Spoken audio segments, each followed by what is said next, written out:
নওগাঁ সরকারি কলেজে অনিয়ম, দুর্নীতি, নারী শিক্ষার্থীদের সাথে শিক্ষকের আপত্তিকর কথোপকথন ও কলেজ প্রশাসন কর্তৃক হামলার প্রতিবাদে মানববন্ধন অনুষ্ঠিত হয়েছে।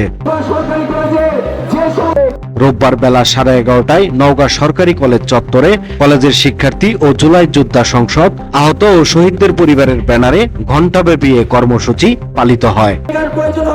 এ সময় বক্তব্য রাখেন নওগাঁ জেলা সমাজতান্ত্রিক ছাত্র ফ্রন্টের সভাপতি মিজানুর রহমান, বৈষম্য বিরোধী ছাত্র আন্দোলনের ছাত্র প্রতিনিধি আরমান হোসেন, শহীদ ফাহমিনের মা কাজী লুলুন মাকমিম শিল্পী ও কলেজ শাখা ছাত্র দলের আহ্বায়ক জুনায়েদ হোসেন জুন সহ অন্যান্যরা। মানববন্ধনে কলেজের সাধারণ শিক্ষার্থীরাও উপস্থিত ছিলেন। এ সময় বক্তারা বলেন,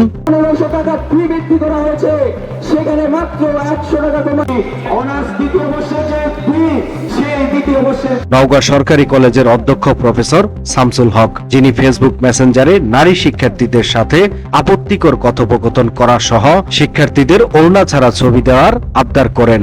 এসব বিষয় কাউকে জানানো হলে কৌশলে তাদের হুমকিও দেওয়া হয় বলে অভিযোগ উঠেছে। সম্প্রতি ফেসবুক মেসেঞ্জারে এসব আপত্তিকর কথোপকথন ছড়িয়ে পড়ে। এতে নারী শিক্ষার্থীদের সাথে অশোভন আচরণ করায় ফুঁসে উঠেছে সাধারণ শিক্ষার্থীরা।